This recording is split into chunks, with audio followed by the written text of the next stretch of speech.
গত এপিসোডে আমরা দেখেছিলাম যে সুচিয়ানের আঙ্কেলও মিউজিক অফিসে এসেছিল। তখন সুচিয়ান তার আঙ্কেলকে দেখে বলে যে সেও আমার একটি বন্ধু, আমরা ইউনলু একাডেমিতে দেখা করেছিলাম। তার আঙ্কেল তো তাকে দেখে পুরাই শকড হয়ে গিয়েছিল।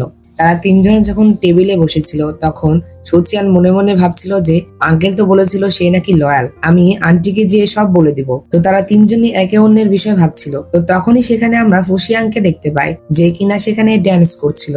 সবাই তার ড্যান্স অনেক সুন্দরভাবে উপভোগ করছিল আর ফুশিয়াং দেখতেও অনেক সুন্দরী ছিল। তো এখানকার নিয়ম ছিল যে তার ডান্স শেষ হওয়ার পরে সে একটি কবিতার লাইন লিখবে, যে লাইনের পরবর্তী লাইন অন্যদের লিখতে হবে। যদি তার সেই লাইনটি পছন্দ হয় তাহলে সে তার সাথে দেখা করতে পারবে। অর্থাৎ যে ভালো লাইন লিখতে পারবে বা তার পছন্দ হবে সেই লোকটি ফুশিয়াং এর সাথে দেখা করতে পারবে। তো এরপর আমরা দেখতে পাই ফুশিয়াং তার লাইনটি লেখে আর সবাইকে দেখায়, আর এরপরে সবাই সেটা ভাবতে থাকে। আমরা দেখতে পাই সুচিয়ানও একটি লাইন বানিয়ে ফেলেছিল যেইটা ফুশিয়াং এর অনেক পছন্দ হয়, যার কারণে সে তাকে ডাকে। তো এরপরে সুচিয়ান সেই মেয়েটির সাথে দেখা করতে যায়। তো এরপরে সুচিয়ান ফুশিয়াং এর সাথে কথা বলে জানতে পারে যে ঝাওলি লাস্ট লন্ডন ফেস্টিভ্যালে একটি মেয়েকে হ্যারাসমেন্ট করেছিল, সে সেই মেয়েটির উপরে অ্যাটাক করেছিল।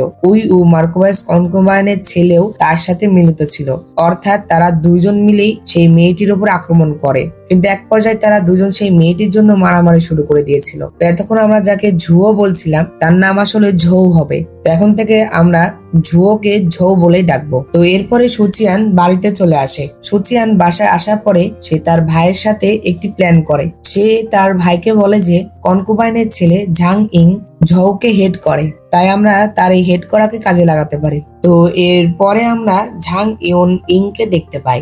সে একটি বাজার দিয়ে যাচ্ছিল আর সে বাজারের অনেকগুলো মেয়েকে তুলে নিয়ে যাচ্ছিল, মানে তার যাকেই পছন্দ হচ্ছিল সে তাকেই তুলে নিচ্ছিল।